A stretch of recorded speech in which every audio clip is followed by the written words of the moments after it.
I'm going to start with the draft related because it was a much more breaking news kind of situation here. Now, there's a little bit of an interview that we're going to throw to from the NHL Combine.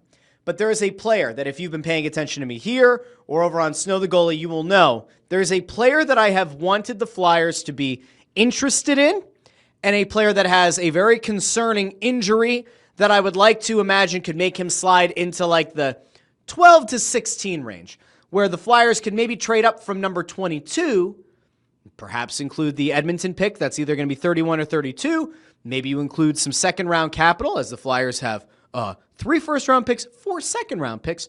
Maybe you're able to figure out a way to finagle your way up and get a young man who's 6'5" and plays center named Roger McQueen. Well, I don't know if the slide is going to happen because it was announced yesterday. McQueen said at the Combine that his back injury was misdiagnosed and that he didn't have a bulging disc in his back after all, and now he's healthy. And so I'm going to throw this out really quickly to a friend of the show, Adam Kimmelman, who had a write-up for NHL.com and passed along this quote on X yesterday. He says, Roger McQueen was quoted as saying, 1 to 10, I'm at a 10, pain-free now, and no symptoms for the last while. So it's been awesome, and I probably haven't felt better in the last 3 years. Now, let's kind of take all this with a grain of salt. Roger McQueen is about to enter the NHL draft. He's trying to reach the ultimate pinnacle of when it comes to leagues in the world. He's trying to get himself drafted into the NHL. He knows that in theory he should be somewhere in that first round, in theory top 15. If he had been healthy, you're talking about a guy who maybe could have been in the top 3. Centers that are 6'5" don't just grow on trees. But the question has been around that back injury. Now, bulging disc sounds very bad. He claimed it was a misdiagnosis. Is he going to come out and say, oh yeah, the injury is actually as bad or worse than it was reported? Probably not. He's more likely than not going to try to make it sound like things are all hunky-dory. Now, I want to throw out to Roger McQueen because I would assume if you're a Flyers fan, you probably haven't watched Roger McQueen play a lot, and you probably haven't heard Roger McQueen a lot. Maybe never even seen the guy without a helmet on. I want to go out to the Combine, though, because I think it's important that as we start getting ourselves ready for the NHL draft now, later this month, can you believe it, because we're in June, I think it's important to kind of have an idea of what Roger McQueen is. Let's hear from the young man. He seemed to have good news yesterday about his health. Let's listen to young Roger McQueen. With Roger McQueen here in Buffalo. By the way, this was done by the Flames. They did a nice job here getting the one-on-one. Oh, on the concourse at KeyBank Center during the NHL Combine. Roger, 2 days into it. How are you feeling? How are you enjoying the experience of being here in Buffalo? Yeah, obviously it's awesome. I personally love seeing new faces and faces I've seen very familiar with in the U18 tournaments. So it's been awesome to meet with lots of teams here, and it's been nothing but the best. Look how tall he is. His head's about to hit the ceiling. I knew he was 6'5", but by God. Teammate here too, don't you, from Brandon Carter Klippenstein? So is it nice to have a familiar face as well? Yeah, for sure. Having a teammate here, Carter, he's a great guy, and I couldn't say enough good things about him. And being able to just be with him in a room, especially I'm rooming with him too, so it's nice to be able to talk about it and kind of get his sense of how he's feeling. And I think we're both really enjoying it, and it's been awesome. Your head coach in Brandon, Marty Murray, is a former Flame, a longtime pro. What have you learned from him over your time with the Wheat Kings about the professional lifestyle and about kind of preparing yourself mentally and physically for the next level? Yeah, Marty's top notch at that, and he really helps me out, especially like that. He puts me in kind of his shoes, and back when he was a kid, he kind of talked. We don't really care about the Flames angle to this, but UConn here with a good point. He's a ginger, was born a Flyer. Coach and being able to see him all the time at the rink and being able to get his info on how to make it and how to be almost like him. He's been awesome. So. It's no secret you missed a good chunk of the year this year. Here's the injury stuff. Two-part question. First of all, how are you feeling now? You look good. Yeah. Second of all, what did you learn maybe over the course of this season just about dealing with adversity and overcoming obstacles? Good luck with the answer there, young man. This is one of those things that's going to run to the entire league and every fan base. Every fan base that's looking for a center that's 6'5". No pressure on this question. Yeah, so the back's behind me. I feel great. I feel 10 out of 10. So I'm thrilled to have that in my past. And obviously, yeah, it was a tough. He looked down the barrel of that lens, of that camera, smiled at every fan base in the National Hockey League and every front office, and said, I'm 10 out of 10. I'm fine. Okay. Tough year to have all that happen and in that kind of sense, but I learned a lot. There's a lot of lessons to be learned, and just staying positive with yourself. There wasn't a whole lot you can really do with that. It was just rest. So yeah, I learned a lot in the time of lessons, and had a lot of free time to work on the other side of my game, the mental side, which is arguably more important than the other side. So it was really good shout there by the young man. Very good PR training. beneficial in my opinion. When you talk about the less important side, so to speak, the on-ice play, for those who haven't seen you play, what do you take pride in as a player? What do you consider your strong points? Yeah, nice I little think rip there. The strongest points of my game is obviously my skills or size is very complementary with 6'5". with how I play. I think with my puck handling ability and ability to score, I think is a big thing for me. And yeah, I think just being able to play that physical game is also a good thing. Just being able to have a and B game if the puck's not going your way. So I like to be able to play physical and play with skill and try and find the happy medium in that. Play physical, play with skill. He's 6'5". He plays center. I mean, that's pretty much your dream for the Flyers, right? That B game, that's something that comes with size, obviously, naturally. Yeah, for sure. I think that's something that really helps with size. Obviously, you can be not that big and always play that too, and that's awesome. But I think that's the only real concern. Now, I have seen some people that have floated out there that despite the physical stature of the guy, that he doesn't play big. We'll get there a little bit closer to the draft. I think size helps with that, and just being able to be heavy in the corners and heavy down low and being a heavy forward to play against. Away from the rink, what keeps Roger McQueen busy? Yeah, there's a lot that keeps me busy. I'm around all the time. I'm hanging out with buddies all the time, and my favorite thing to do is play cards. So if you ever want to play cards, just let me know. But yeah, we have a good poker league in Saskatoon that we play there, and I think just any kind of card game. I'm always we have a wake boat, so I surf there. I have a sports court in my backyard, so I'm playing basketball, pickleball, all the sports. But yeah, I'm mostly hanging out with friends and doing that kind of thing. Is euchre? Maybe he can help the Sixers. That's a Saskatchewan thing, isn't it? We play euchre in Brandon all the time. That's our #1 game on the bus. So I've played over 1,000 hours of euchre lately, and it's awesome. I can play euchre or any card game for hours on end. So as a card player, I don't know how to feel about that. All right, so let's kind of recap for a second. Let's kind of zoom out for a second. Roger McQueen fits every possible need, at least on paper.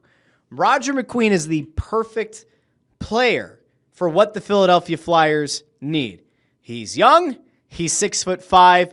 He plays center. He talks about playing with skill and with size. He's exactly what this team needs. The problem is the back.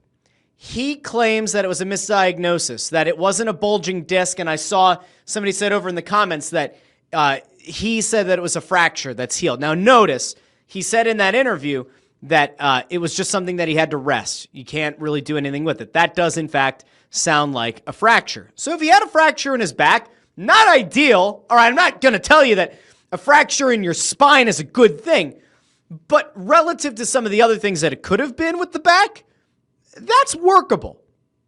That is workable. But is this a player that the Flyers should take at number 6? Well, it's a very clearly yes and no. If he's fully healthy, and if the Flyers are convinced that he can play a big physical style at 6'5", then the answer is pretty definitively, yeah, he should be the guy at 6. But if you're Danny Briere, and you're Keith Jones, and you are looking to accelerate or to take the next step in what this rebuild is, you have to get this pick right. This pick at number 6 has to be a contributor and can't be like a guy who ultimately reaches like third line potential. No. This guy has to be a bona fide stud, not a franchise cornerstone, maybe not a generational talent, but a legitimate contributor in a meaningful way. Top 6 guy, preferably top line forward. Needs to be that guy because they're going to work on tweaking this roster. Maybe not a full overhaul this offseason, but between this offseason and 2026, it's going to be a very different looking team. This pick has to hit. There is no excuse. Now, if you're Danny Briere and you're Keith Jones, are you going to tie yourself to a guy that has had, whether it's a fracture, a bulging disc, something else, are you going to put the entirety of this draft on that kid's back? I'm not sure that you will. If he starts falling, that to me is where I have always been intrigued in the player. Think about it like this. Everyone's able to point out anomalies, and it happens in the league every single year. There will always be a player that falls into the 20s. There will occasionally be the player that falls into the second or third round that you look back and, hell, even think of a guy like Giroux fell late in the first round. You had a guy like Kaprizov that ended up being taken in a later round. And people like to point out to them. They say that, oh, these are guys. This is why you make those picks. This is why you don't part with draft capital. And I always say, a lot of it, though, comes down to being an anomaly. The reason that it's easy to point to a Giroux or to Kaprizov is that they're not the regular. They're not the norm. This isn't where you find that quality of player all the time. So when you're the Flyers and you have pick 6, pick 22, and either pick 31 or 32, I don't expect them to make all 3 of those picks. But if a Roger McQueen starts to fall, okay, assuming the Flyers don't trade up, assuming that the Flyers don't fall so in love with like a Frondell, or they don't fall, or they super fall in love with like, I don't know why you would move up for Martone, but maybe they do. Or they somehow try to figure out a way to trade up to take Misa, which I don't think there's any chance they can get up to 2, which is where he'll be taken. If they don't move up, I don't think they're going to move back. If they don't move up, is there a scenario where McQueen falls into that 12 to 16, 12 to 18 range? That's where you make the move. That is 100% to me where I say, all right, you could probably get a good player at 22. You might even be able to find a hidden gem at 30 or 32, or 31 or 32. But if McQueen falls, let's just play this hypothetical out. Say Porter Martone ends up being the pick at 6. All of the best centers are off the board. You're not totally sure, but you believe in Martone. You believe in him as a winger. And then you say, all right, we need to come away from this draft with a center. What are you willing to part with to try to get that center? And if you believe that Roger McQueen has the ability to be preferably a 1C someday, at worst a 2C, which, by the way, you still have value, like there's a need for, right? What are you willing to part with? And that's where I say the best GMs, the best front offices in sports are willing to have all the cards on the table. Or they're willing to put their balls on the table. I don't know why you would. That just seems uncomfortable. But they're willing to do it. They're willing to make a move that seems at least slightly psychotic in the moment.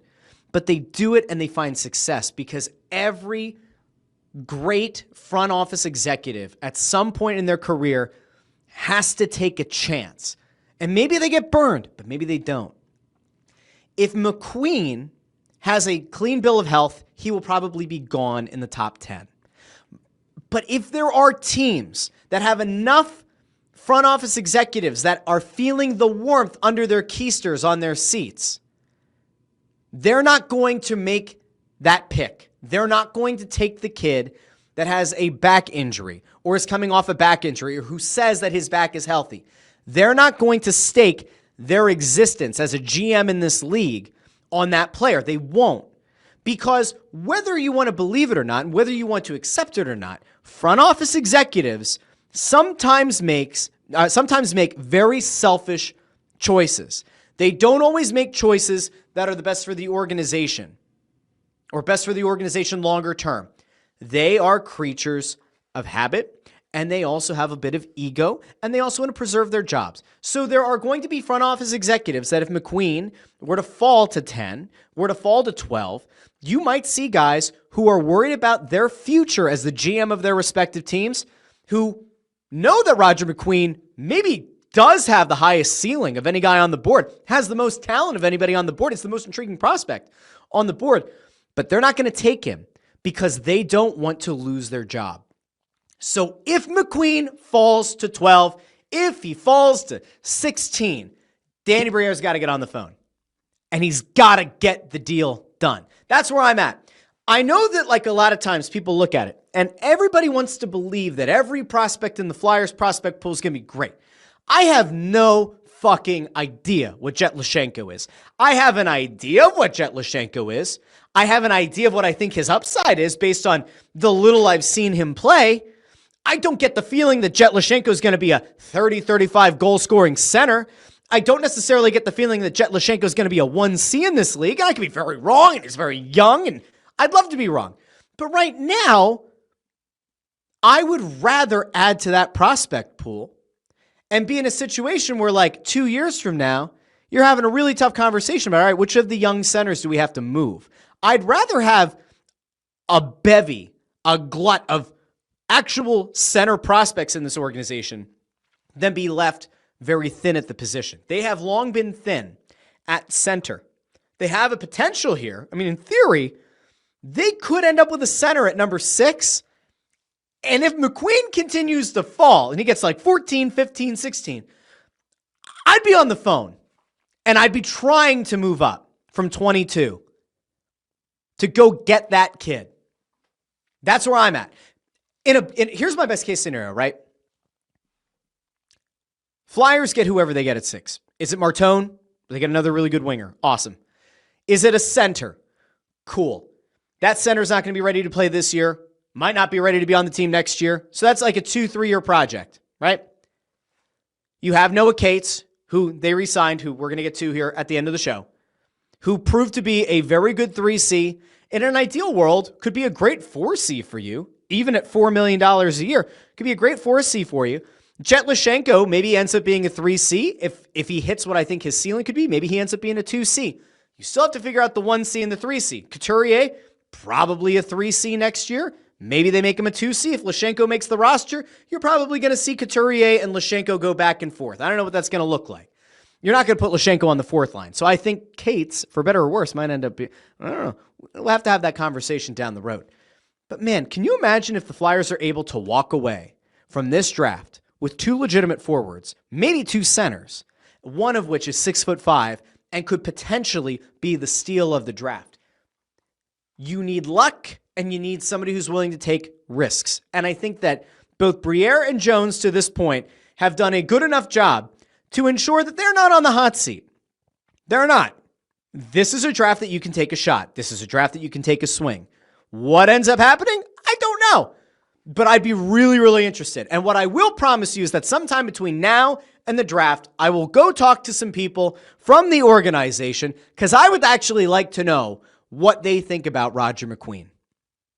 I want to know if I'm just crazy. Maybe it's just me. But there is something to me that believes that's the kind of guy. You get him, he falls, and it's almost reminiscent of watching Matvei Michkov fall to 7. Very different reasons for that. But you watch a guy who should have been the number 1 or 2 overall pick in his draft fall to 7. McQueen should have, if he had been healthy, if the back injury never happens, he's probably a top 3 pick. If he falls into the early teens or the mid-teens, like that to me is it. That's like history kind of repeating itself in a really potentially beneficial way.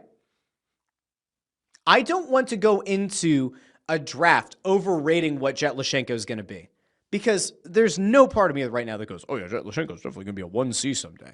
Maybe he will be, but I'd rather go into it expecting he's going to be like a 3C, maybe a 2C, and that it was maybe a mistake of a pick instead of taking Zeev. Probably going to be a really good defenseman. I'd rather go into it with low expectations around Lashenko and be able to fortify that position. And then over time, develop a McQueen or Frondel or a Martone or whoever they end up getting. Or maybe they get Denoyer. We'll see.